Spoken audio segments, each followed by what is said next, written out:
Right, again, just sort of pulled around the corner and we come to this place here. Dave, what are we looking at? Well, this is the city park, and it is memorable to me for a couple of things. Number one is, as you can see now, it's a softball field. We're standing in the right field corner, but this was actually the outdoor swimming pool for the city of Sheldon, and I managed that pool for 1 year. Okay, how'd that go? It was interesting. It was fun. I pretty much took care of the mechanical kinds of things, and my assistant manager took care of most of the personnel kinds of things. Okay. He was more their age. I wasn't that old. He was just out of high school and in college, and I was just out of college. So Yeah. I guess it made me the older man. Anyway, he dealt with the kids, and particularly the girls that wouldn't show up for work. So Yeah. and then down there in the other ballpark, so I'm not sure about the dimensions now, but that used to be the high school baseball field and the high school softball field. Oh, interesting. And, that's where I began my officiating career. Oh, okay. Okay. I started out as a softball coach, and now I no longer coach. So they played. Yeah. So they played softball and baseball on the same field? Yeah. Weird. Yeah. Did they As you can see, that was one of the things that's really changed over the years since the 1970s. Almost every baseball field in Northwest Iowa was dirt. Yeah. Or was we didn't play on grass infields. Yeah. Never. Yeah. Spencer might have been the only one that. Spencer and Storm Lake, I think, were the only schools that had grass infields. Okay.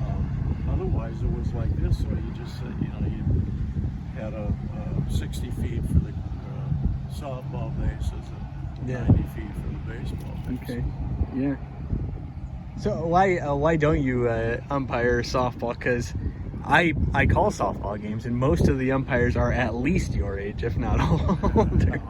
And that's just one of the things when I somewhere wanted to move where I stopped umpiring for a year or two. I started coaching as a head coach. Yeah. I just it was all baseball for me. Yeah. I just didn't have any interest in.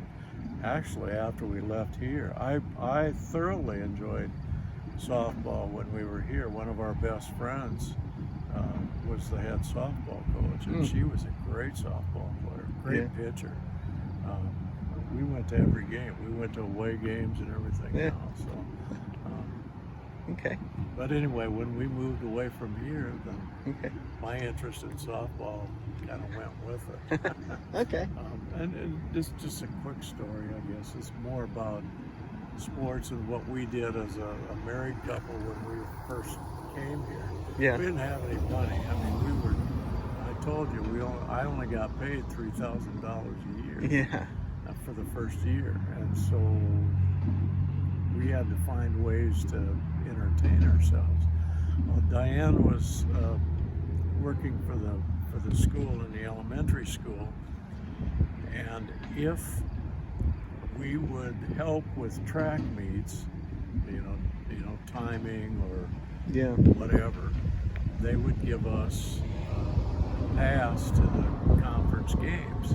Oh. And so we spent the years that we were here, for sure the first 6 years, we went to every game that was played: football, basketball, baseball, softball. We went home and away. That's awesome. Because the away schools also let us use our pass. Yeah. But that was our entertainment. That's what we did. Yeah. And we were, as I said, the softball coach was one of our best friends, probably one of our absolute closest friends, and is in fact Sarah's godmother. Oh, okay. So that was pretty cool. That was very interesting. And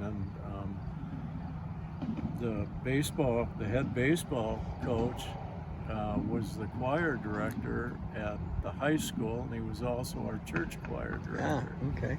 And his name was Everett. Can't remember his last name now. But Everett. Okay. Moved to Boone and became the head of the fine arts part of the Iowa High School Athletic Association. Oh, okay. So that was pretty cool. But he was a really good coach. He was ambidextrous. He could pitch right and left handed. Wow, that's awesome. Kind of interesting. That's awesome. And I suppose we're talking sports here. Sheldon have a very unique nickname. Their school. What is it? Well, the nickname is Orabs.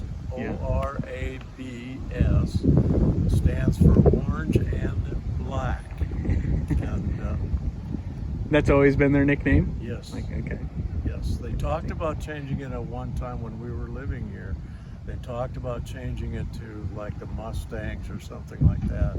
And the uproar from alumni, there was no way it was going to get changed. So obviously the school colors were orange and black. Right.